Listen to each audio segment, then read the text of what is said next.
दोस्तों, जैसा कि हम सब जानते हैं कि G20 के दौरान भारत ने सऊदी अरब के साथ एक ऐसा समझौता किया था जिससे एनर्जी के सेक्टर में काफी बड़ा बदलाव आ सकता है।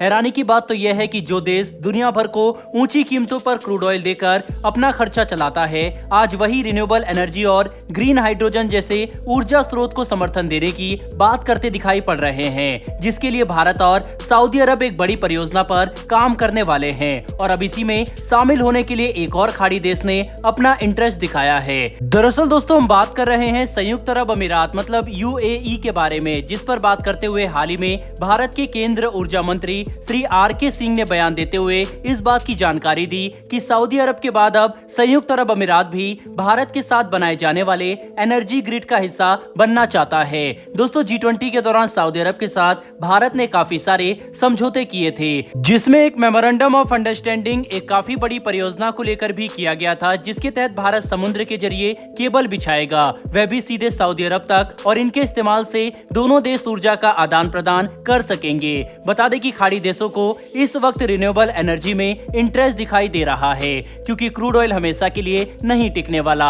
ऐसे में ये देश पहले ही अपनी अर्थव्यवस्था को काफी ज्यादा ओपन कर चुके हैं ताकि सभी देश उनके यहाँ निवेश करें और बिजनेस को बढ़ावा मिले। और अब सऊदी अरब समझदारी दिखाते हुए रिन्यूएबल एनर्जी में भी निवेश करना चाहता है, जिसके लिए उन्होंने भारत के साथ G20 के दौरान मेमोरेंडम ऑफ अंडरस्टैंडिंग पर हस्ताक्षर किए। इस प्रोजेक्ट के तहत दोनों देश अरब सागर में एक अंडर सी केबल बिछाएंगे, जिसे इंस्टॉल करने के लिए कई अरब डॉलर खर्च होगा।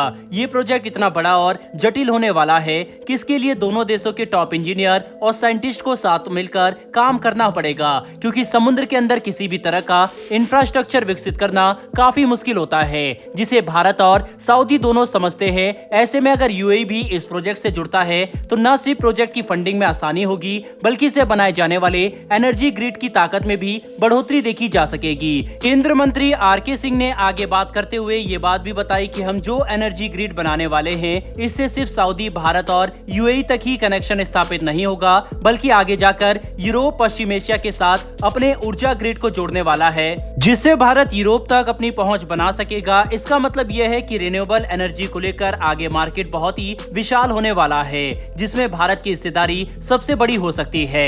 दोस्तों, बता दें, भारत ग्रीन हाइड्रोजन, बायोगैस और दूसरे रिन्यूएबल एनर्जी में काफी निवेश कर रहा है, जिसे लेकर हाल ही में G20 के दौरान भारत, ब्राजील और अमेरिका ने साथ मिलकर बायोफ्यूल अलायंस का भी निर्माण किया, जिसके तहत दुनिया भर के देश साथ मिलकर बायोफ्यूल में निवेश करेंगे और रिन्यूएबल एनर्जी को बढ़ावा दिया जाएगा।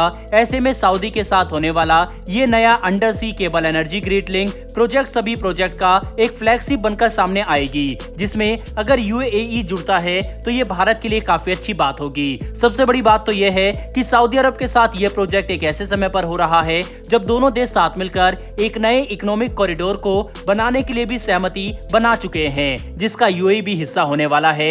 ऐसे में ये कहना गलत नहीं होगा कि इस बात की संभावना काफी ज्यादा है कि UAE, सऊदी और भारत साथ मिलकर अंडर सी केबल प्रोजेक्ट पर काम करे। बहरहाल दोस्तों, बढ़ते हैं हमारी दूसरी खबर की तरफ। तो दोस्तों, ये खबर भारत और नेपाल को लेकर है, जिस पर अब चीनी राजदूत की टिप्पणी एक बड़ा विवाद खड़ा कर सकती है। दरअसल पिछले दिनों भारत ने फैसला लिया कि हम अगले एक दशक में नेपाल से 10,000 मेगावाट बिजली की खरीद करेंगे। साथ ही भारत का सतलुज जल विद्युत निगम 900 मेगावाट और 490 मेगावाट के दो काफी विशालकाय हाइड्रो पावर परियोजना को भी विकसित करेगा, जिससे ऊर्जा के क्षेत्र में मजबूती आएगी। ऐसे में भारत और नेपाल के बीच ऊर्जा के क्षेत्र में बढ़ती साझेदारी और मजबूत नीतियों को देखकर चीन की हालत खराब हो चुकी है, जिसके तहत अब वह अपना फ्रस्ट्रेशन निकालने के लिए बयानबाजी कर चुके हैं। दरअसल हाल ही में नेपाल में मौजूद चीन के राजदूत ने बयान दिया है कि जब नेपाल के पास खुद ही पर्याप्त बिजली नहीं है तो भारत को 10,000 मेगावाट बिजली निर्यात करने का क्या मतलब बनता है।